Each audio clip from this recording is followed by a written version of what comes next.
But we're gonna get into it. Thank y'all for being here. I appreciate everybody for coming through. I have to go live on multiple platforms, so let me go and get this thing loaded. Yes, sir, baby, I'm a boss. But welcome, welcome, welcome. Uh, yeah. I don't know where you're watching from. Thank you for being here. If you're on TikTok, click the link in the bio and click my YouTube channel and watch from there because YouTube pays me and what you call it don't. Nobody else pays me, right? And then the money I get from YouTube is buying me a cup of donuts, right? It's minimal at best, but you don't have to follow anything. Just watch from there because it gives me watch time and it gives me a couple $100 a month, which puts gas in the cars, which helps. But thank y'all for being here. Somebody said I keep a I put that I wasn't interested in your form 4 times, 5 times in a row. No offense to you though, Richard. And I look at it like I'm not offended. I think life gives you layups a lot. Alanis Morissette talks about a lot. It's like good advice that you just didn't take. It's like rain on your wedding day, that type of thing. Some things happen for a reason. I think a lot of y'all are here for a reason. Something in your life is off, something in your life is not where you need it to be, and something in your life needs to be corrected. And sometimes you need an objective person to tell you, yo, man, you're messing up. Because one thing about me when it comes to money and finances, I'm extremely unbiased in it. I look at it from a numbers perspective. It's pretty much the only thing in society that's fair, in my personal opinion. I'm not, I don't push people certain ways. I don't tell people to do things this way or that way. It's just numbers. It's just numbers. And some people say, well, what's the best investment to get into? Okay, well, let's look at the numbers. Is apartment complexes outperforming stocks? Is stocks outperforming ETFs? Are money markets outperforming business owner, being an absentee owner? Is 401k outperforming TSP, outperforming Roth IRAs? What's the last 6 months have been doing? What's the last 6 years been doing? What is the projected 6 months are doing? And once you start looking at them from a numbers perspective and just surely percentage, 15 is greater than 9. 25 is greater than 17.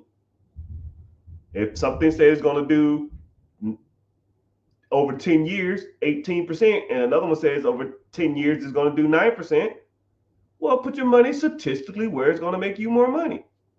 There's no bias to it. And a lot of people make money about bias. A lot of people say, oh man, it did good for me in the past, or man, this is the next hit. I don't care about the next hit. I don't care about that. I look at things from an unbiased perspective. Is this statistically going to make me money? If it does, put it there. Wait 6 months. If it ain't doing what it's supposed to do, then pivot. No bias, no opinions. Don't care. It's just numbers, man. Man, I got a cousin that said they did this, and I don't give a shit about your cousin. The numbers say that this ain't the play.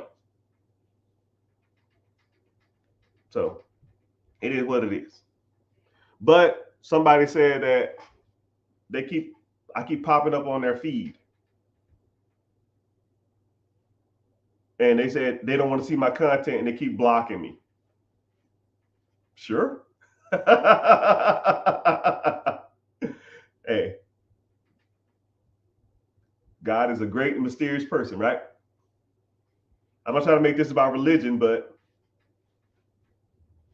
maybe you need to be told or showed something in your personal finances.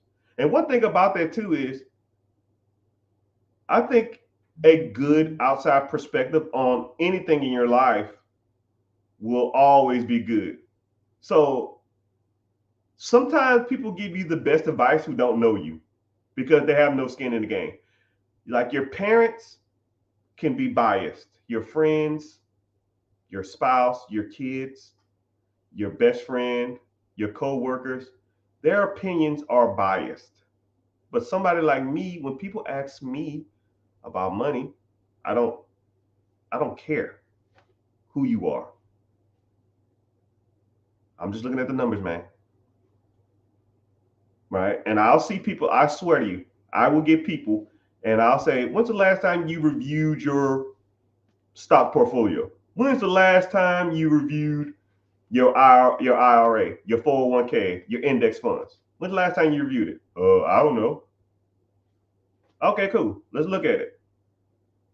This shit says right here, over the last 9 years, you've been doing 1.8% interest.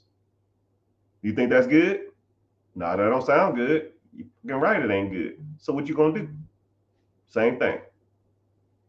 Or when's the last time you reviewed your your check statement or your debit cards to see if you had any unnecessary fees or reoccurring fees? Go to your, here we go. Let's get some homework going. Go to your bank account. Okay. Go to your bank account. Go to all your transactions. Type in the keyword reoccurring and hit enter over the last 6 months. When the last time you did that? I do it every month. And you know what I check for? Reoccurring bills that I did not authorize. What the? $12 Shopify? $15 Temu? Who has a reoccurring bill on Apple Music? We don't even have an Apple in the house. Click, click, delete. And you wouldn't think that $10, $12, $5 would add up, but it do. It for damn sure does. You know? So that's one of y'all homeworks for today. Just review your checking account statement, search the word reoccurring, and see how many come up. And if it's not a bill, get rid of it. If it's not a bill, get rid of it. If you don't need it. So Netflix, Hulu, Amazon Prime, we're done with that. I just broke down why the American economy is going to hit a recession. You can't afford to be $12 a month on Hulu to watch one weak ass show. It ain't worth it. It ain't even worth it. You know what you need to do? I broke this down before. I'm gonna break it down to y'all again. This is a way that you can truly save money when it comes to your finances, right? And it's entertainment, right? Just out of curiosity, how much money do y'all spend every month for cable and or Netflix? So just put them in the chat. Cable, $60. YouTube TV, $70. Netflix, $10-15. Apple TV, $8. Hulu, $12. Peacock, $15. And I'm sure I'm missing some. I know I'm missing some. You're spending $150 a month to watch TV? What the fuck, man? This is what you do. You get you a smart TV. Say word, word. Smart TV is going to be about $300. You go down to Walmart and you get the best TV antenna they got. Okay? The best TV antenna they got is probably gonna be $50, maybe $100, right? I have an antenna that I take everywhere with me. I spend $150 on it, and I hop my ass on the roof, and I mount it to the roof or the side of my house, and I run a wire all the way to my two main TVs.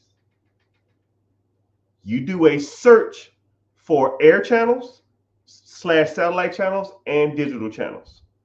It will give you 60 to 70 local channels. Then your smart TV, which should be a Samsung, they have what's called Samsung TV or Samsung Air or Samsung some shit like that. That Samsung Air or Samsung Cable, whatever it is, it's free with your internet. So now you have another 200 channels. So now you have 200 channels from Samsung TV, and then you have another 60 channels from your satellite. But I'm not done. You get 3 of your buddies or 4 of your buddies. I don't give a damn who you do it with. This is how you do it. One of y'all have Netflix. One of y'all have Hulu. One of y'all have Disney Plus. And one of y'all have like Amazon Prime or some shit. And y'all all share each other's passwords. So one person has access to Netflix, share. One person has Netflix, share. One person has Hulu, share. Disney Plus, share. Right? Now you're spending $10 for 4 major services.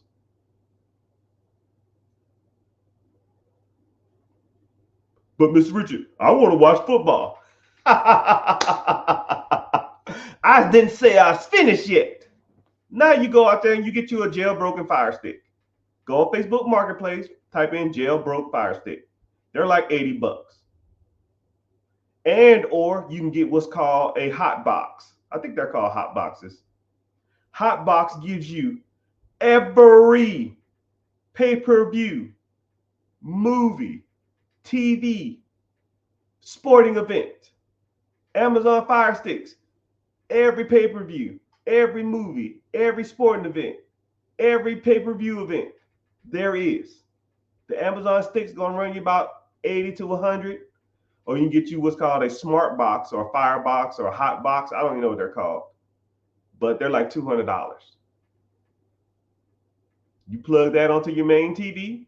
Now you got all the sports. You got the Olympics. You got the fight, Jake Paul weak ass fighting or whatever the hell it is. You got all that stuff. And now your reoccurring bill is $10 because you only have Disney Plus and you share it out with your family and friends. And then you share their other accounts. That, my friend, is how we do it. It's not about, going out here trying to make all this kind of money all the time. Sometimes you just got to be cheap and not spend your money on dumb shit. So, homework for the day is to log onto your bank account, review your files, search the word reoccurring, and I want you to write down what it is, how much it was for the last 6 months. Add it up. I know it's a lot. Because I see people do it all the time. I get it. You need your Netflix. You need your Hulu. You need your cable. Right? And the fucked up part about it is most of y'all spend your time on your phone anyway. You put on Netflix and stroll on your phone. You put on the local news and stroll on your phone. You put on a TV show and you stroll on your phone. It's crazy.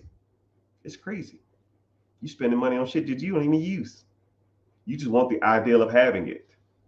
But I just gave you access to all your shows, all the pay-per-view, all the upcoming movies, your local channels, and the free channels on Satellite Plus. And then download an app called Plex, Plex.tv. Put them on every TV in your house. And it has another 300 channels for free. And you can stream from your device to any device in the world. You got to pay a flat fee. I think it's like $70 or something, maybe $100, but you get lifetime access. Ooh, lifetime access for $100. I bet it ain't a recurring fee. So how much money did we spend here? $350 on a smart TV,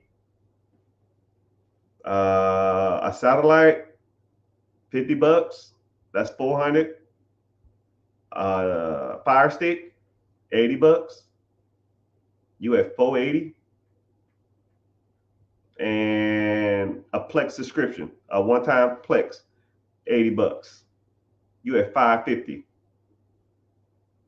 You pretty much cut every subscription service you have, which will pay for itself in a year. Like, damn, Mr. Richard, that's pretty smart. Fucking right, it's smart. I've been doing it for 10 years.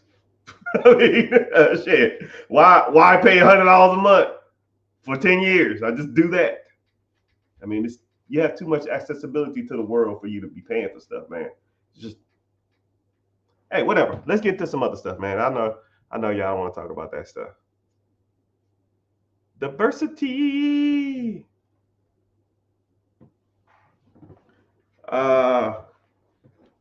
Let's get into it. So, individuals saying that, I'm gonna put in the comment, man, I'm sorry I'm behind on my comments.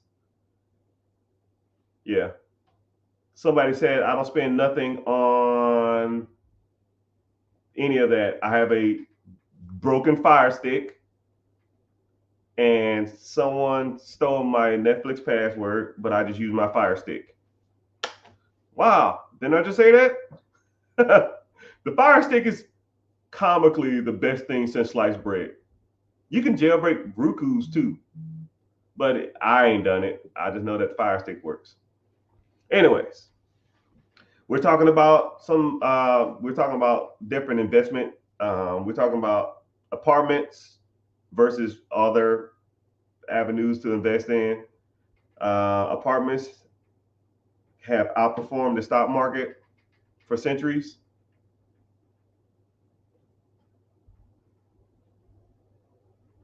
I don't think so. That's another story though. Good times for third home, cash flow, rentals, clear.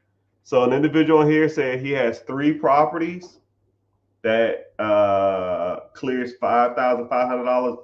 Hope that's a month. A year wouldn't even be bad either. Shoot, $5,000 a month, that's $60,000 a year. And 2 cash flow properties, man, I'm gonna tell y'all something, man. A lot of people talk about wealth and generation and all this other kind of stuff. And a lot of people really overlook the basics, right? You can build more equity in your primary home than a lot of other investments. A lot. For those who out there who have been on the fence or been waiting for the right market or thinking that, man, I need to, I'm thinking about owning my own home, but I never really pulled the trigger. Owning your own home will be one of the best financial decisions you will ever make. I want y'all to really, if anybody want to comment, like how much you pay for your home, when you buy it, and what it's worth now. I mean, the numbers are astronomical. This house I'm in, I bought a little bit before COVID. I think it was $635. $635. I might owe $600 now. It's worth $900,000. That's $300,000 in a 4-year period, which breaks down to about $75,000 a year. Think about it.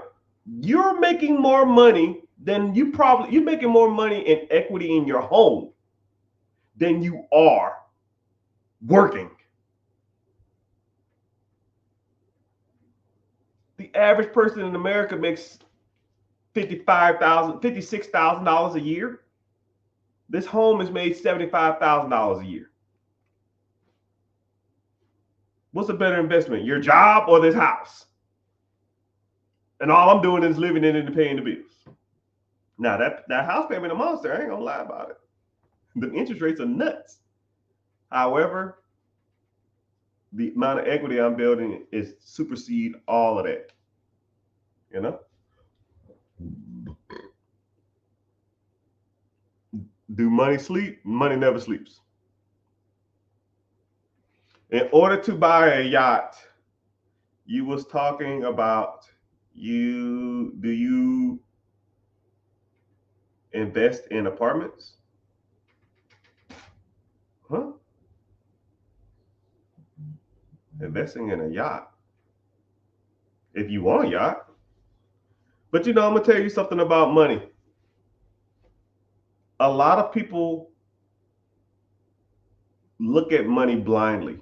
You have to have a game plan, people. Right? You have to have a game plan. What is your plan? Right? And if your plan isn't working out, step back, repivot, hit it a different way. All right? The guy out here talking about using apartments to buy a yacht. Cool. You can use stocks to buy a yacht. You can use a business to buy yachts. You can use REITs to buy a yacht. Now, is the yacht the goal? If yachts aren't the goal, then I don't give a shit about the yacht. If a bigger house is the goal, then cool. Let's focus on a bigger house. How much is your house payment that you want? You want a $3 million house? For every $1 million you finance is about $7,000 to $8,000. 3 million, 8 times 3, that's 21,000. You need a debt to income ratio less than 45%. 45% of 21,000 is 45,000 a month. 45,000 a month over a year is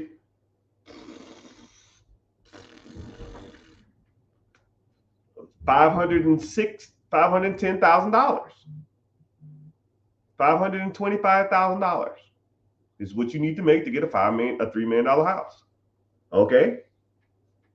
Now, what's going to pay you $525,000 a year? You see what I just did? It's just numbers. It's just numbers, man. There's no bias to this. If I want a $3 million house, I need to make $525,000 a year to get a $3 million house. If I want a $10 million boat, then I need to make the money that it takes for that payment. Once you understand what you're going for, just reverse engineer it. Work backwards, right? I tell people all the time to do this. Write everything you want in life on a piece of paper. And then figure how much it costs. Then figure out the monthly payment. Add all those monthly payments up, and that's how much you need to make. It's a crazy concept. It's kind of crazy. It's kind of crazy to think that you writing everything down, you coming up with how much it makes, how much it costs, and you figuring out how much you need to make to do it. It's a crazy concept to think of it, but it's doable. And just so you think I'm not out here practicing what I don't preach, me and my wife made this about 10 years ago. I look at it almost every day.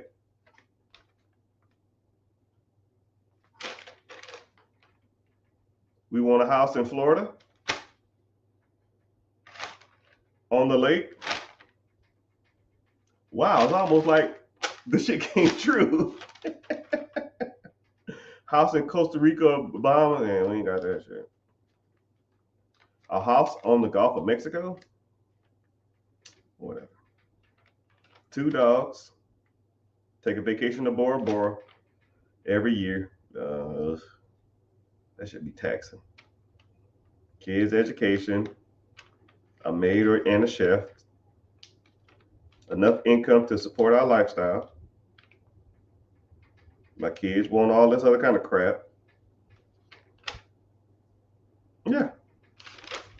It's kind of funny what your ideas and your dreams were. But once you sit down and think, okay, well, a house in Florida is $100,000, $1 million. Well, what's $1 million payment? That's $8,000. What's a house in Costa Rica cost? $1 million. That's another $8,000. A house off the Gulf of Mexico, say $500,000. That's $4,000 payment. That's $20,000 a month. To finance that, you need to make about 45% of that. It's $45,000 a month. Easy money, man. Easy money. The bad part about it, I hide this from my wife. I want to see it because she gonna hold me to this. Even though I make that now, probably more than that. Actually, I do make more than that. That's a whole nother story. There's so many fake accounts out there. All right, I'm gonna get the disclaimer out there. Let's get the disclaimer out there. I apologize, people, for those who have been exposed to my dummy accounts. I try not to talk about it a lot, but there are a lot of fakers out there who will send you messages and saying that they're me. The crazy part about it is I've gotten messages from accounts saying they're me, asking me for money, which doesn't even make any sense. I'll say, hey man, did you check the account? Did you check who you looking at? And then they won't reply back. And then I'll just block them. I'm like, how are you gonna ask me for money saying you're me? Right? But I will never DM you and say, yo, give me some money and that kind of stuff like that. I only host webinars, and they're free to go to. And if you want anything from me, just ask me there. It's the easiest way to do it because I don't want you to think that I'm trying to like DM you or scam you and stuff like that. And if you ever gotten scammed by an account that's mine, shoot me a DM. And I can't just give you random money because anybody will say, yo, man, I gave you $5 and I don't want to do that. Even though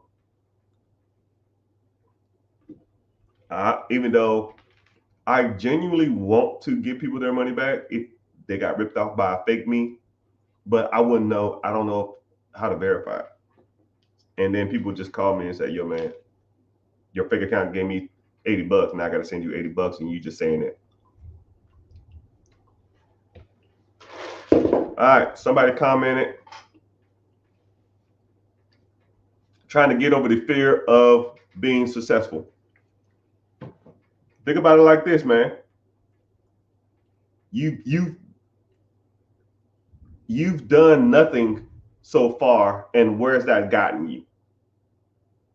You've done what society has told you for the last 10, 15, 20, 30 years. I don't know how old you are, but you've done what society told you your whole life. And where's that gotten you? So let's think about it. Let's put it in perspective. Teachers tell you, your mom tells you, yo, get up when you need to go to bed early. You need to get up and go to school. Teacher says, you want to be successful, get good grades. Your parents tell you, you'll be successful, get good grades. Your teachers tell you, yo, man, you want to be successful, go to college. So what do? You go to college, right? Don't know why you go to college. Don't know what career field you're going to go into. 62% of all college students are on an undecided major. 62%. Motherfuckers just there just to go. They don't know why, right? So you go to college, you're 2 years in, and you finally make up your mind doing like general studies or biology or psychology or some shit that you're not going to do anything with. So then you get out. Now you got $100,000 worth of debt. You try to get a job, but everybody in America who graduated with the same degree trying to get those same damn jobs, so you don't work in that industry that you go into, right? I think it's like 28% of the people who go to college work in the field that they got their degree in. 28%. So 30, 70, 72% of people got fucking degrees for nothing. I don't make the numbers up. I'm just telling you what they are. I don't care. I mean, I'm just telling you. By show of hands or show in the chat, who got a job in the career field that they went to school in? Or vice versa. Who got a job in the career field they got a degree in? I got a degree in aerospace engineering.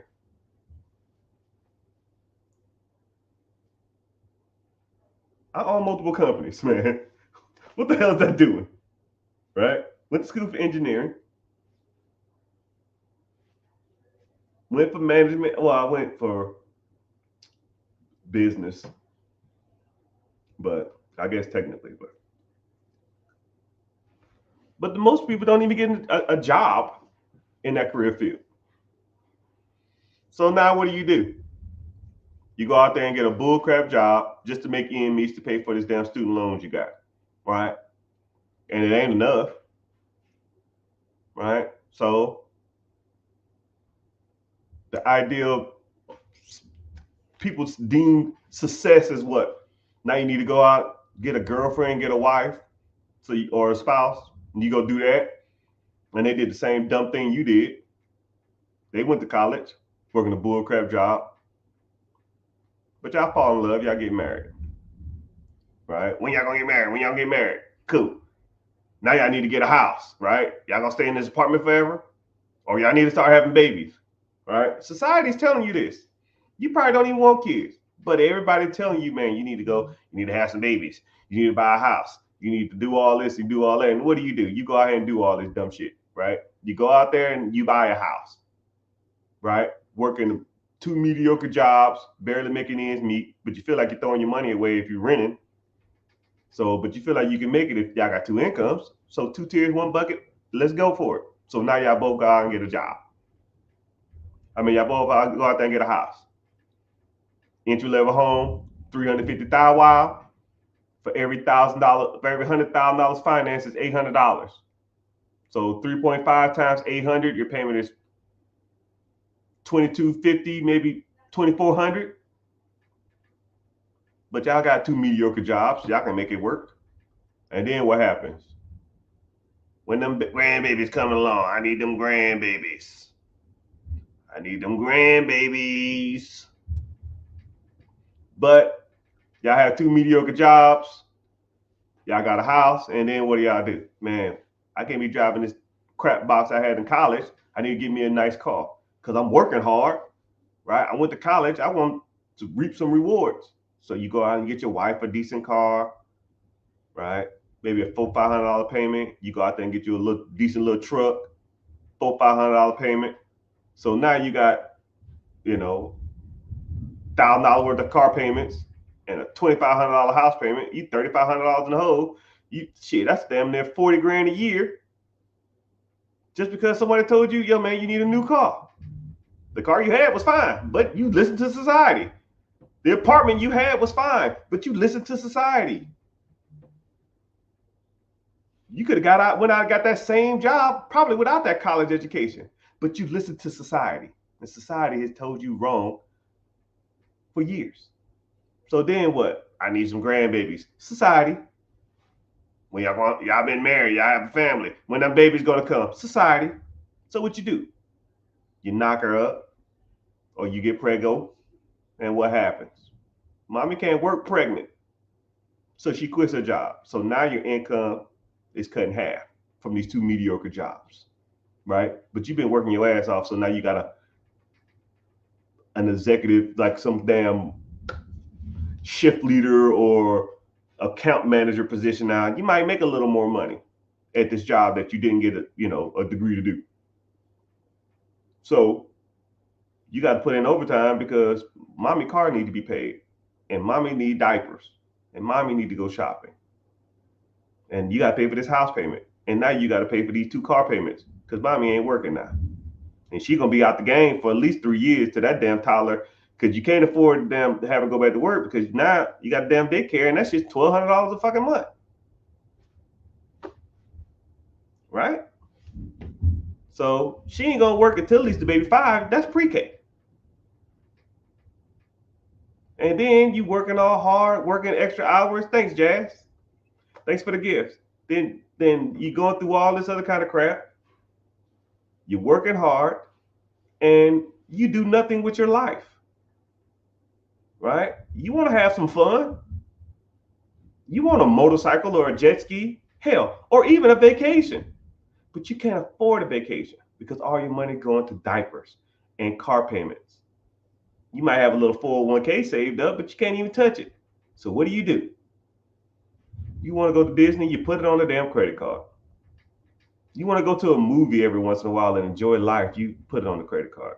You want to go out and take a mini vacay, take your spouse out and get a babysitter and go out and have a normal conversation. Remember the good things in life that y'all enjoyed and shared together before y'all had these damn kids. But you can't afford it, so you put it on the credit card. Right? Or heaven forbid you get a flat tire and now $300 that you wasn't expecting to come out, you got to put it on the credit card. You'll make the minimum payments because, $40 a month, $50 a month, $100 a month, that ain't shit. But that's going to take you 5 years to pay that shit off. Let's go to Disney, put it on the credit card. Heaven forbid one of the kids jump off the damn refrigerator or something like that, hurt their arm. Now the medical bill is another $200. But you got to put that on the credit card too. So, where does society get you? 2.1 kids, which is the average. The average median income is $54,000. The spouse at home ain't working because they got to take care of the damn kids. The average car payment in America is $743 a month. You got two of them bitches. The average house is $400,000. Your house payment is $2,500. $2,500 plus $1,200 for the house payment. For the cars. Credit card, the average house has $8,000 worth of credit cards. $8,000 worth of credit cards, an extra $100 a month. And then the average vacation costs $3,000 a year. Heaven forbid you go on one of them. Right? I'm just doing the averages. I'm not making these numbers up. You can Google all this stuff. Right? You can look it all up. Right? I study money. I study the workings of people, the psychology behind their spending. That's just what I do. Nerd stuff. The average person has 2.3 kids. The average person has $8,000 worth of student loans. And I'm not even talking about the student loan payments. The average student loan is $63,000. It's two of y'all. That's $120. $120 of student loans, $700 car payments, $7,000 worth of loans, $400,000 house, all because and your wife don't work. You making $56,000 a year. I think it's 56 or 54. Someone want to fact check me? I'll round it up. 56. $56,000 a year. Pre-tax. That's before you contribute to your 401k. That's before and then all this other kind of crap and taxes. It ain't enough to go around, people. You've been listening to society for years, and society fucking sucks. They don't have no fucking clue, right? You can ask a teacher what do you do to be successful, and a teacher will tell you to go to college. You ask your parents what you need to do to be successful, and what they're going to tell you to do, go to college. But they're not successful. Majority of people in here will not trade their financial life for their parents. Not a lot of people on here will trade their financial life with their teachers. So why are we listening to these people when it comes to our money? If I wanted to learn how to swim real fast, and there's two options.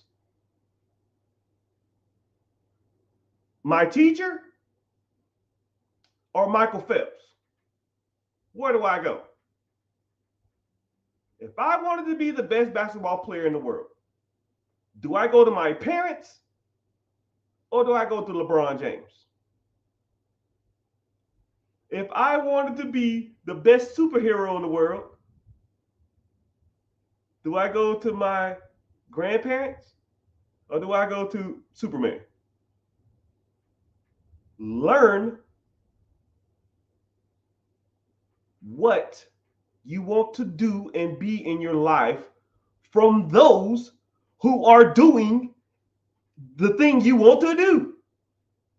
If I want to be successful, I don't listen to unsuccessful people, right? Everybody here has a, for lack of a better term, a crackhead uncle or a drunk uncle, right? We all have one. An uncle that always drinks or always on drugs, and he's always trying to tell you what to do.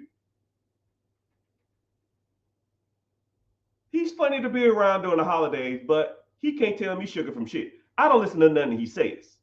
Okay? And you probably do the same thing. You crazy. You funny as hell. Don't listen to nothing he says. Why? Why don't we listen to Unc? Because Unc's life is a reflection of his choices that he's made.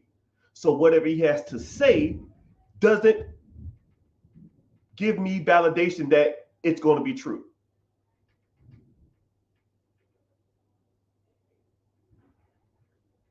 Teachers' lifestyle is a reflection of their decisions, right? Go to a high school, go to elementary school, go to a middle school. Drive through the parking lot. You see Lambos, you see Mercedes,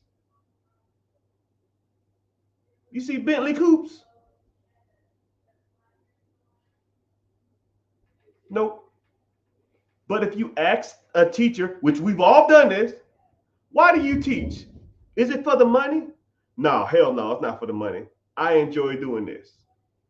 So we're listening to people who enjoy their job, not for financial reasons, because they have a passion for teaching about what to do with our careers and our lives. We had guidance counselors in high school who advised us on what to do with our lives. Why the fuck am I listening to them? Why am I listening to you? Right? My mom is a stay-home mom, and my dad drives trucks. I love them to death, but they can't tell me nothing. I mean, let's be real. I mean, when it comes to money, can't tell me nothing. If you want to be successful, you have to associate with those who are successful.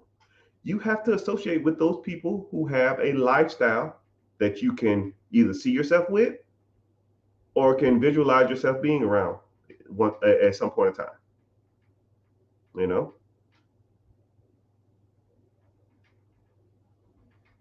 society has failed y'all, man. And I'm just keeping it real. People hate it, right? And I'm not trying to be the bad guy. I'm just trying to open y'all mind because a lot of this money stuff is mentality and understanding and comprehension.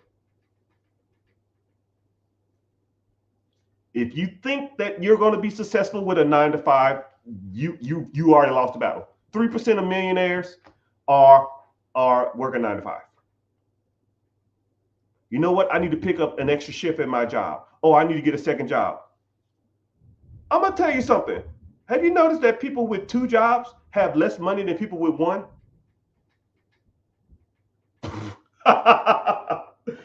Damn, Mr. Richard, they don't want to hear that shit. People with 2 jobs have less money than people with 1 job. Why? They're making more money. Why? It's not about the money, my friends. It really has nothing to do with how much money you make. Nothing. I was active duty in the military. for 21 years. I was a millionaire at year 7.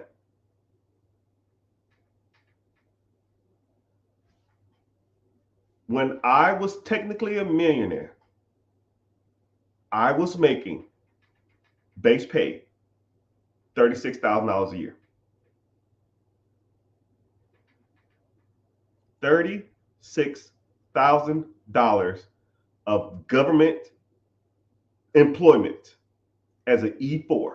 No, I think I made E6. No, I made E5. I made E5. I think I made E5 between year 5 and year 6. But about year 6, year 7, I started doing my calculations because I do a monthly budget or a 6-month budget. I started looking at my assets. I started looking at my liabilities. I started looking at my retirement pension. And I was like, wait. I just I pushed it away and then I brought it back in. And then I did it again. And then I pushed it away and I walked away. And then I came back and I did it again. Called the missus in the room.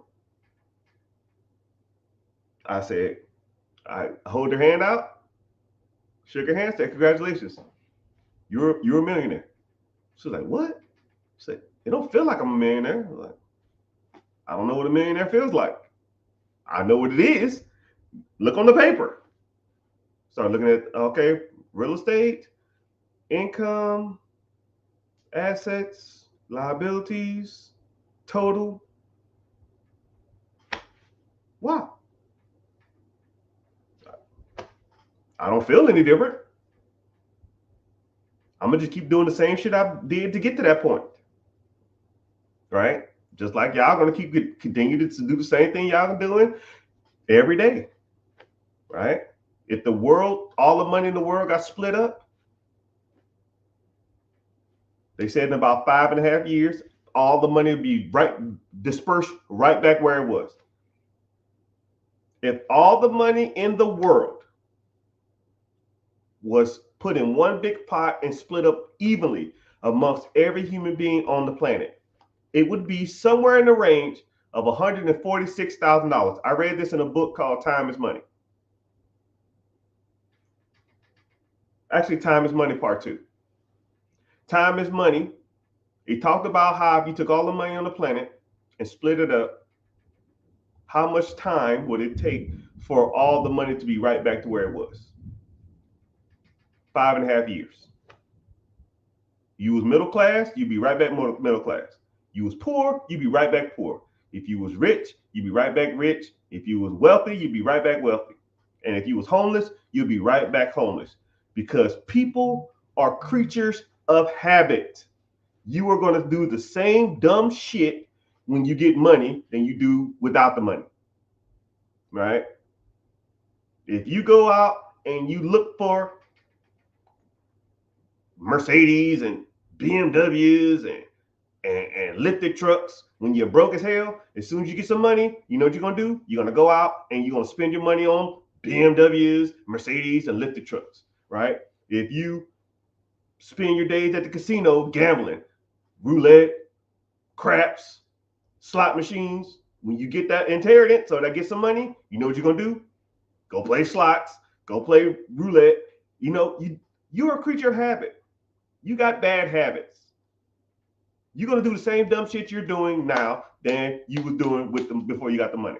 So if I gave everybody in this room $150,000, 5 years from now, you'd be broke again because you're going to do the same dumb stuff that you're doing now. Like, I'm super cheap.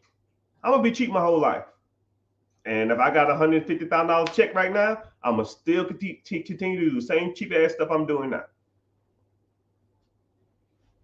Because we are creatures of habits. You need some better habits. You need some better people to associate with to get you out of your bad habits. You need to learn processes that make money. You need to learn systems that make money. You need to learn how wealthy people move. What does an average millionaire do on their Friday night? I work. Here's a dashboard and some other shit I need to be logging in. Here's a account that I need to be updating. That's what we do, right? Could I be at the movies? Sure. Could I be on the boat? Sure. Could I be out spending money? Sure. Could I be out at the casino? Sure. But I don't do that shit. And if I lost all my money tomorrow, I'm gonna do the same thing I got do today, and I'm gonna be right back on top. A year max. It is what it is. It is what it is.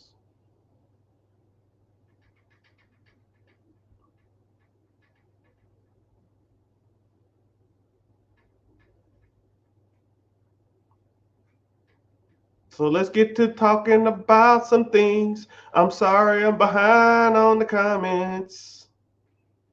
Someone says barbecue or grilled. I try to eat healthy. So I probably would not do the barbecue thing. I love barbecue, right? Come on, dog. Come on. Barbecue is my thing. But I prefer to eat healthy.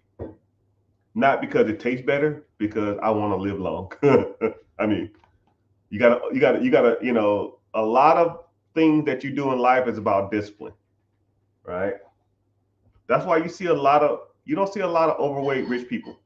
It is not the fact that they can afford to eat healthy, because the same discipline that drives them to be healthy is the same disciplines to drive them to make money, and the same discipline they use to work out. When you work out, it clears your mind. It releases endorphins to push you more in life. And people who work out statistically are smarter than people who don't, because you ever heard the expression, you are what you eat? If you're engulfing trashy foods, those trashy foods release certain toxins in your body, and it makes you like foggy, it makes you sleepier, it makes you disgruntled, it's a whole science to it. But people who eat healthier don't have like crashes like that. They don't have a lot of fog, a lot of fatigue, because their body's not processing fucking Doritos. It's processing lean chicken. So it's like, ooh, I like this. It's processing cabbage and vegetables. Ooh, I like this, instead of me throwing a damn Big Mac in there, and they're like, oh man, you know. But hey, do I like barbecue chicken? Yes. Someone says I'm a vet with a 830 FICO score with 100K. What should I do? Brother, you rich and don't even know it. You are rich and don't even know it. There's so many programs out there for vets. There's so many programs out there for people with money. 100K, 5 or 10% down, you can have $1 million business. $1 million business, anything under $1 million is like anything over like 400 to between 400 and $1 million is a really good sweet spot to start looking at absentee businesses. You have a lot of options, my brother. Yeah.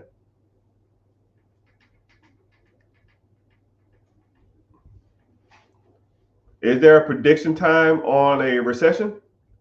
Hey, I just pointed it out. I think I just showed you. I just talked to you about when people say we're due a recession, because the average recession comes every 61 months. So every 61 months we have a recession, and the recession only lasts 6 months. So the last recession was in 2017. So 2017, 18, 19, 20, 18, 19, 20, 21, 22, 23, 24. That's 7 years. So the average one is 61 months. So when people say we're overdue a recession, that's why they say that. Because technically we are 2 years overdue a recession. You're really gonna have to wait to see what happens after this election. But I think inflation is too high, and the Fed is never going to lower the rate anytime soon, because we got to hedge against the next inflation bubble. Everything costs too damn much, so the working wage needs to catch up. And while we're catching up, I think it's going to trigger a recession. But we really won't know till after this election. That's just my personal guess. But well, hey, what do I know?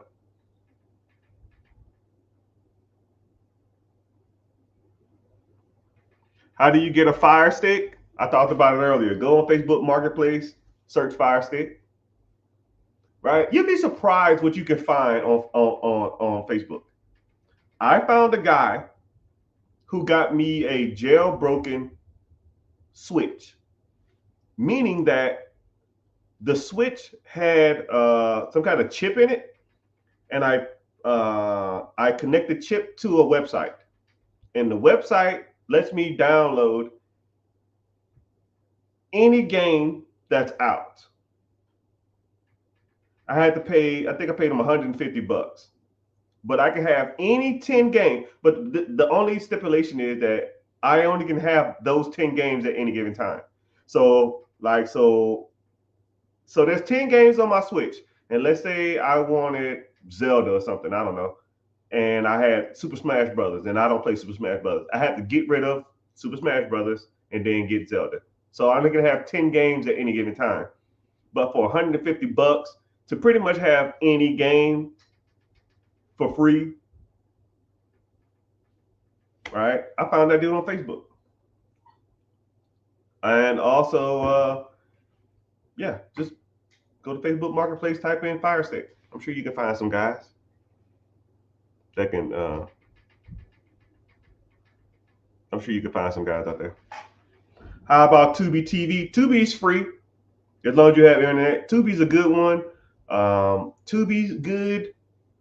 Let me think. Plex TV is good, and there's another one. Roku TV is good. I'm just talking about all the free ones, man, because I don't care, right? I'll throw on some like Price is Right special or something like that, and they show Price is Right for 3 hours. I don't care, right? I'm not here to be super entertained. I sometimes just need like background noise. But my local channels can kind of do that too.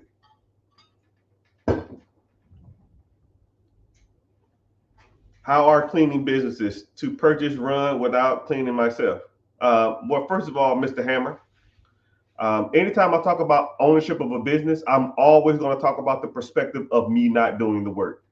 You see these manicures? You see these pretty fingers? You think I want to be out here doing the damn work? Right? If I'm doing the work, I failed. Okay? I have failed. You need to look at businesses that have good systems, good teams, good employees, good management, long track record, and all that kind of stuff, right? Which I teach you. And I teach you for free. Click the link in the bio, join the free class. It's called Be Your Own Boss. Someone said, how are you doing today? What are you talking about today? Shit, everything, Holmes.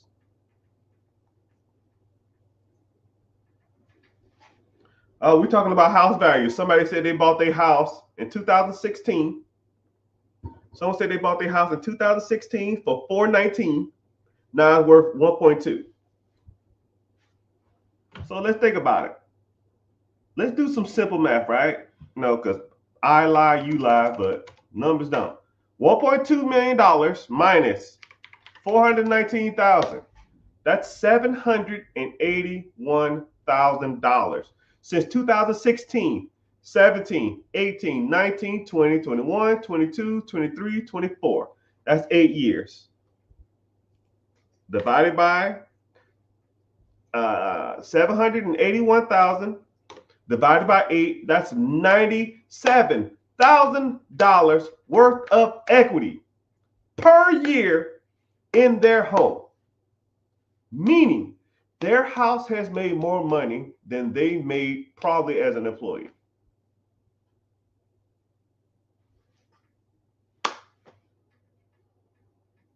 Home ownership is one of the easiest ways to get ahead in life. If you don't own a home, you might need to consider it. And that's not even talking about if you're single and renting out rooms and stuff. Now you got a whole different ball game on it. Now you're making money to live there. That's not including if you bought a duplex. Now you're making money to live there. That's not including if you bought a quadplex. Now you're making money to live there. Triplex, same thing. If you don't have a home now, you want one, you should have one in probably the next 6 months. That's just my personal opinion. Somebody said, I bought my house in 2016. I paid 130. I owe 101. It's worth two. I have $228,000 worth of equity. All right, cool. 101 plus 228. That house is worth $329,000. $329,000. He bought it in 2017. Sorry, 16, 17, 18, 19, 20, 21, 22, 23, 24. 8 years. It has $228,000 worth of equity. 228, 000, divided by 8. $30,000 a year. Free money. You got to live somewhere. Might as well make money off of it. Mine is about $300,000. I made about $75,000 every year, right? And his ain't even that good of an example.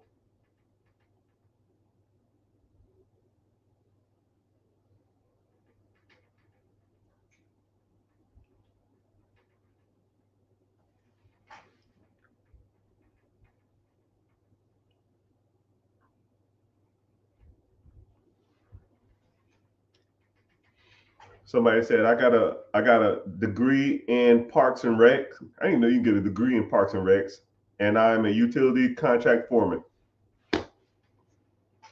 27%.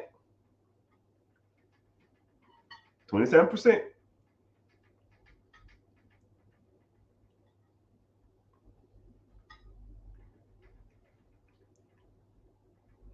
Do you think you can get a higher equity if you build a house or an apartment versus buying one?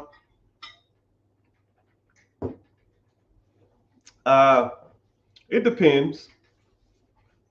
If I had to pick something specifically, you build more home equity in a home in more established neighborhoods than you do in a non-established neighborhood. Non-established neighborhoods generally are new construction. The school systems aren't built out as good because they haven't had the tax money to make these school systems good. So I'm gonna kind of give you a great example of how this whole system works when it comes to equity in your home and home value. A new home versus an old home. A new home, is probably a lot of commercial buildings in that area. Commercial buildings aren't taxed as high when it comes to the local development. There's probably not a lot of schools around there. So what happens is they build a neighborhood or multiple neighborhoods. Now they're starting to get more income because there's more single family homes in that area. That income comes in from the taxes come in from the homes, right? The taxes come in from the homes. So now the local officials say, yo, now we're making a decent amount of money. Now we got to allocate this money towards the schools. And now they can build better schools. They can expand the schools. They can pay the teachers more money. And now the teachers who want to be in those areas and who making more money, you get the better teachers. And that's what people want to live in those neighborhoods now, because now they have the best school ratings. But an established neighborhood has already done that. They've already built out the schools. They already pay the teachers the best. They already have the best school ratings. So those homes are already building more equity than anybody else. So people want to live in older homes. So you might get a cheaper home when you build it, but your equity builds faster in homes that are established because the schools are better. Because people who buy homes want to live in neighborhoods that have good schools. If you have good schools, then people will pay a premium to be in a good school district. So that's why it's good to live in a more established neighborhood than it is to build a home. Unless you get a super discounted home or something like that. But for equity purposes, a more established neighborhoods. Now, if you just want to do it, live in it for a couple of years and then sell it, Maybe. I mean, I can use my house as an example, right? If I bought a new construction down the street for $200,000 or $300,000, they might have a couple $100,000 worth of equity because people want to move in neighborhoods now because the schools are booming. But this house already has established good neighborhoods or good schools. So my house just appreciates for me not even doing anything. And to me, older homes are better built. I don't know if anybody ever done any construction work on like a 1950s, 60s, 70s home. It's like damn, you need a damn gorilla to damn tear down some of these walls, man. And like some of this new construction crap, you see these videos on social media, like the walls ain't even touching, it's already cracking. You better lean on it and put a hole in it. It's just not as built as good. They just throw shit so fast and it's not good quality. Versus some 60s, 70s, 80s, some 90s homes, they're like better built. Someone said Harris 2024. Don't get me started. Don't get me started. I'm not even into politics. I'm not even into politics, man. But if I got to bring out Megan Thee Stallion twerking on stage for you to get my vote, you lost me. Both of them clowns lost me.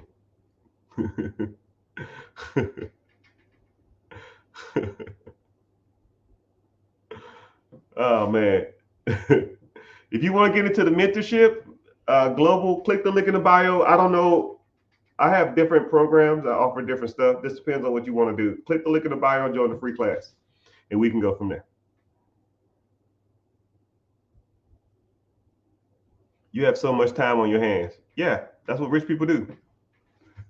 I sit around and talk about money all day, right? I can talk to y'all, or I can talk to myself, right? My job or my work doesn't take a lot of time. However you want to call it, it's really not a job, right? So hold on, I'm gonna do some, watch this. And click, click, click, click, click, and I'm done. And click, and I'm done, right? It doesn't take a lot, especially on Fridays, man. Especially if we have a lot of storms in the area. I don't know if anybody been paying attention to the weather, man, but it's storms in the area, man. It's kind of rough. Read my comment. Oh man. Oh yeah. Sorry, I just read it. Goober. It talked about mentorship, right? And for those, I'll give you a quick synopsis of mentorship and how I do things. I I'm kind of not necessarily a perfectionist. I always like to look at things from a perspective of an individual who's receiving something. So if an individual is receiving something from me, I always think to myself, is this person getting value from what I'm giving them? And I always try to look at it from that perspective. I always try to look at it as, and what I'm saying, can people do? And is it resonating with them? And is it applicable? And I try to like make stuff simple. And I try to make things more versus lectured, more like communicative. Like, ask me a question. We're having a conversation, not here, like you got taught in high school or some shit. Here's your lesson. Blah blah blah.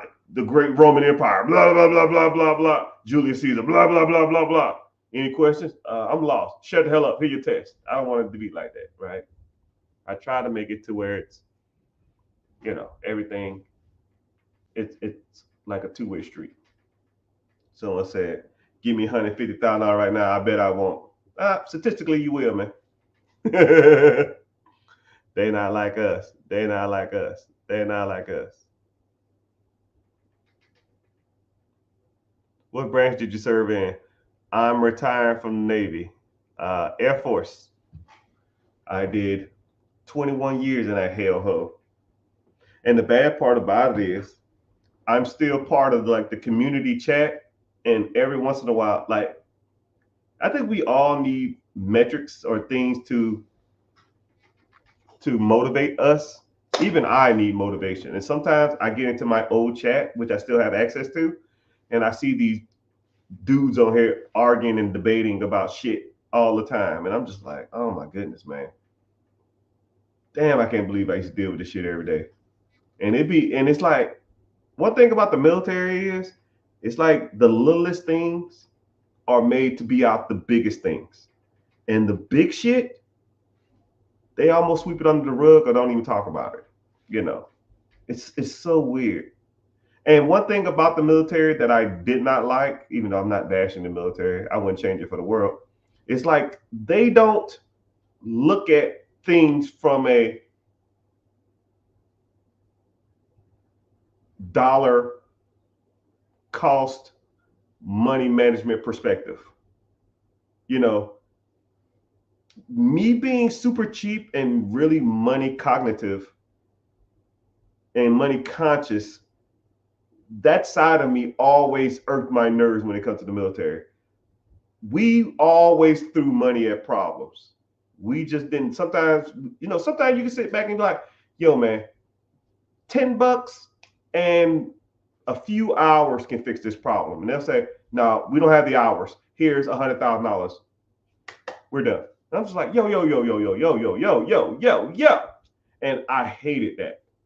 I hated the fact that we would just throw money at problems. But, you know, they had a budget, and if we didn't hit the budget every year, they'll get mad at you. Sometimes they'll come down and say, hey, man, we got 3 weeks to spend $500,000. What you need? A couple TVs? Cool. I'll give you 70 inches. Like, what the fuck? What the hell? The 55 inch is fine. No, we got to spend it. I was like, nah, man. It's just one thing I hate about the military. What's happening, brother?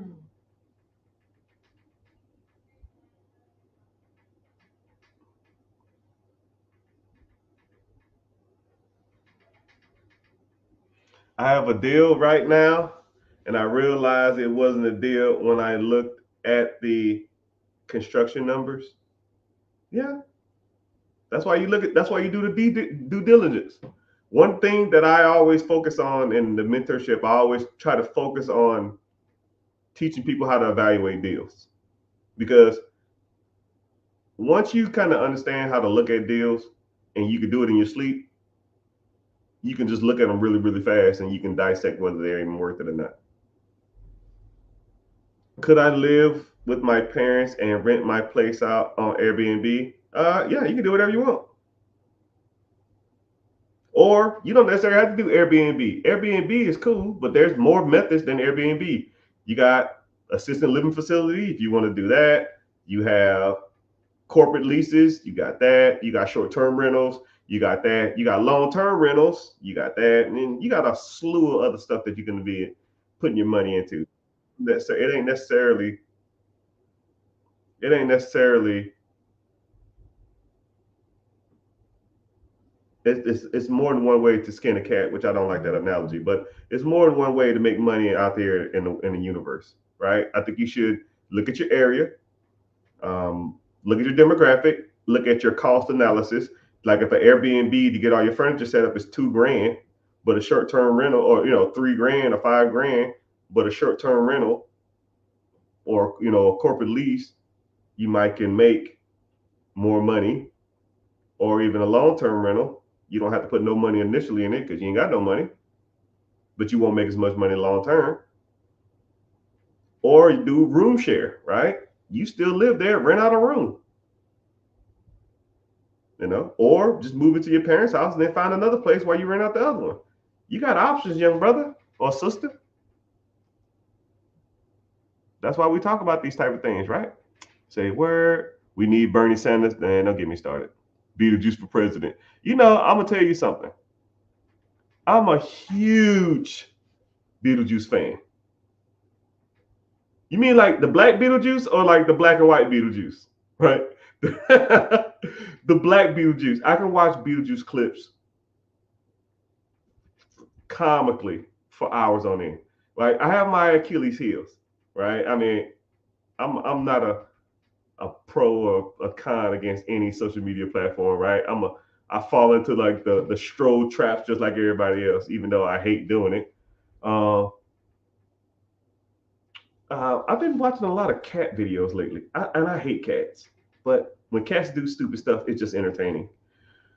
Anything Beetlejuice is super funny to me. Anybody getting chased by fake snakes on a golf course lately, I can watch that shit for hours on end and just laugh and laugh and laugh. I'm always a sucker for good conspiracy theories. I'm always a good sucker for money, anything.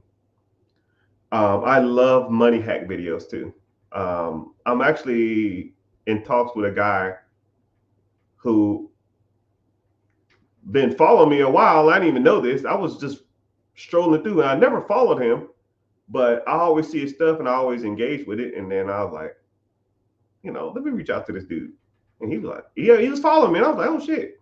I followed him back and I started reaching out, man. Probably do some collabs because, that's how money thinks. That's how we work, man.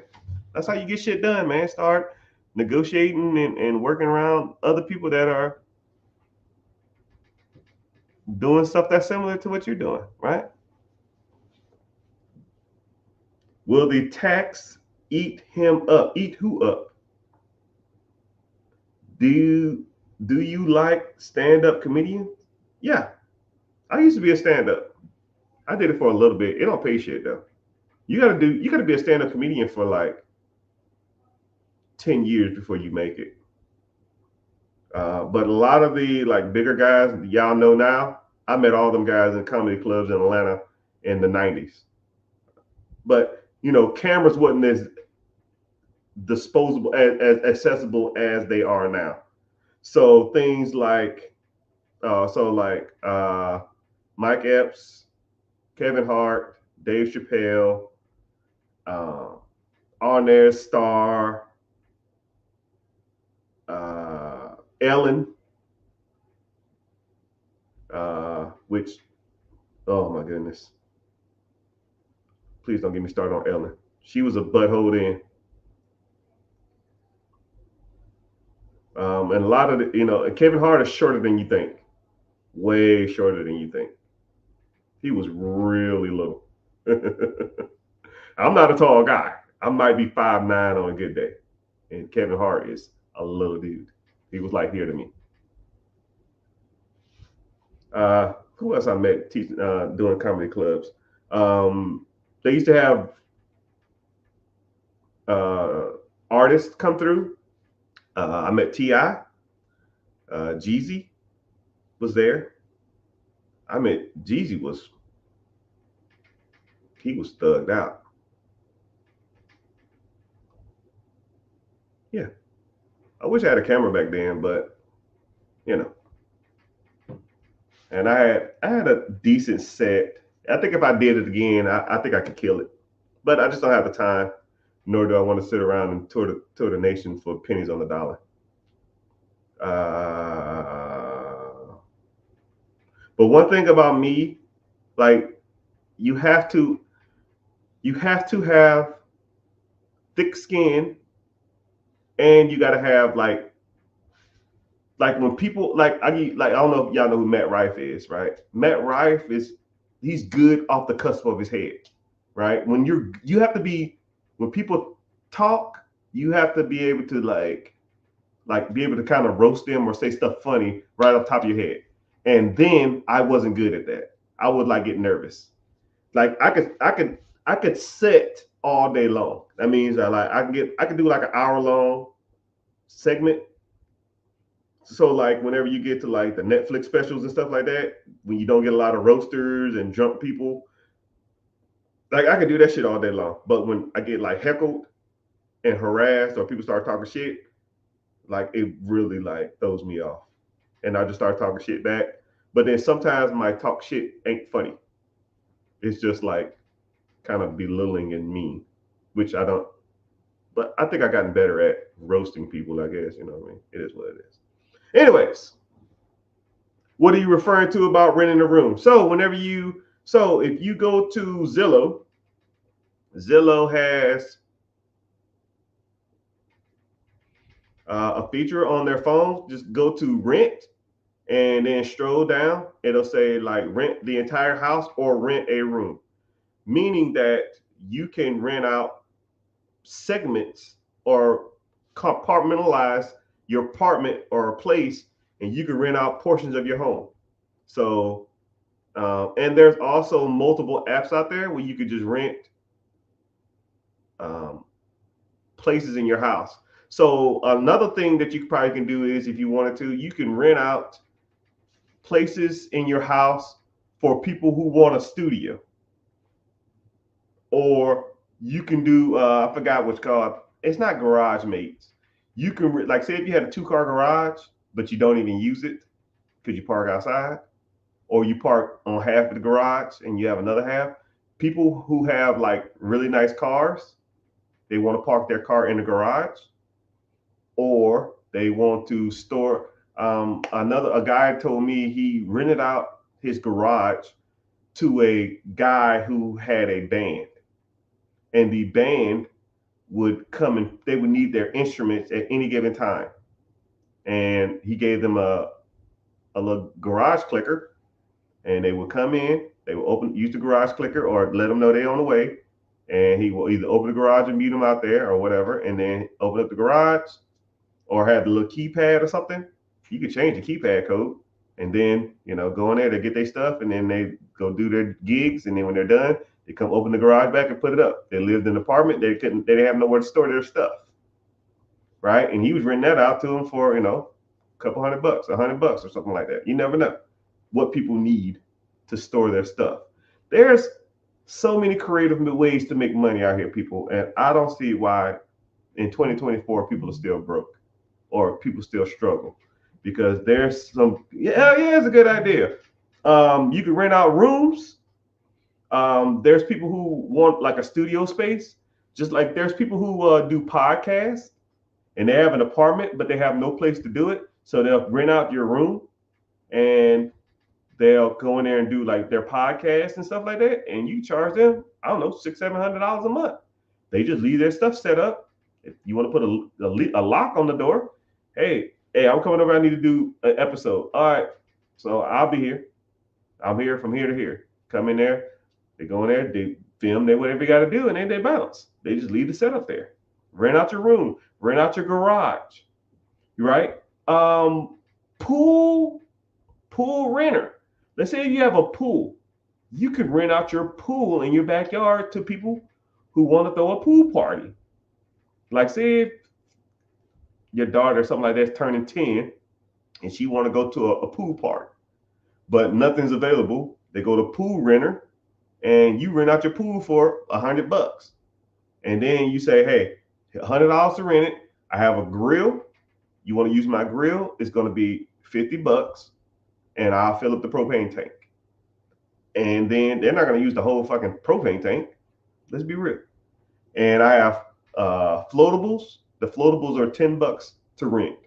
Let's say you have 10 floatables. So now you made $250 to let someone swim in your backyard and use your grill. I mean, come on, dog. For 3 hours? I don't know why everybody ain't doing this stuff, especially in Florida, where I'm at. Like, everybody loves pools. Like, every other house in my neighborhood has a pool. Just something to think about, man. If you have a car that you don't use, rent out your car. People need cars to drive Uber and Lyft. I'm in the process of looking at another car, and I got my hoopty outside. Hell, you want to go down and do some DoorDash in this little thing? Go ahead. You get good gas mileage. Don't take it on the highway, though. It's shake over 60.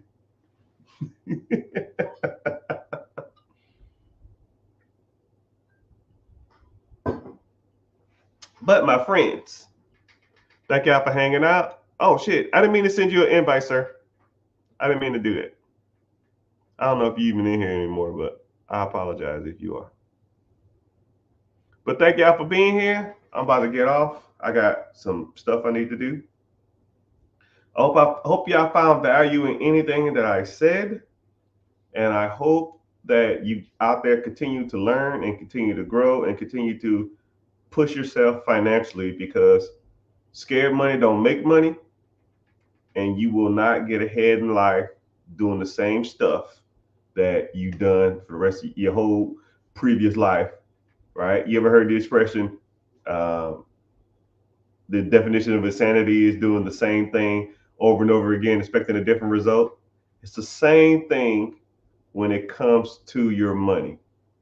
If you're doing the same stuff that society told you to do, you're doing the same stuff that your parents told you to do, same stuff your teachers told you to do, your best friends, your co-workers, your teachers, your college professors, you're doing the same thing that they told you to do, and they're not successful.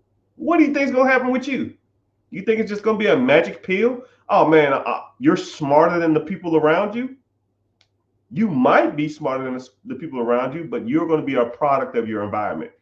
Show me your friends, and I'll show you your future. If everybody around you smoking weed and playing video games, you're gonna be probably smoking weed and playing video games. If everybody you associating with and hanging around with are talking about real estate, owning your own business, how to minimize my taxes, how to maximize my 401k, ETFs, how to better my credit, business funding, business credit, and that type of stuff like that, what do you think gonna happen? Right? You know, what's crazy is too, when I get around my siblings, we're not here to talk about no kids. I don't give a shit about no quinceañera. I don't give a damn about a homecoming. We don't talk like that. We straight dollars. Hey man, I got a guy that get, hey, you trying to put a car in your business name? Go to this guy. Oh shit. That means if I can get my car out my personal name and get in my business name, that could free up my debt to income ratio, and I can qualify for more property. Well, you should be putting your properties in your name, right? This the LLC structure you probably should be having anyways, right? And it's like 2 hours. All we do is talk about money. Boop, boop, boop, boop, boop, boop, boop, boop, boop. And then after we're done, after we vent out everything we've been working on for the last 6 months or a year, then we can talk about grandkids or some shit like that. But it's not like that, right? It's kind of crazy. It's almost we have like no regular family dynamic, and I can appreciate that because I don't want to talk about that shit. I don't want to talk about graduations. I don't give a fuck about that. Let's make some money, right? That's why you need to start hanging around the right people, right? And I offer a free class that talks about this type of stuff. So click the link in the bio. Click the link in the bio. Join the free class, and if you want to hang around other people that's like-minded, because I host a class and we do it every Friday, and we sit there and talk about money for a couple hours or even more every week. You want to have these type of conversations, right? You find value in this type of stuff. You like this type of stuff. Let's get started. If not, continue to do the same thing you've been doing your whole life. And 5 years from now, you're going to say, damn, I should listen to this guy. Best time to start investing in yourself is yesterday. Second best time is today. See y'all at the top. If not, oh well. Later, dudes.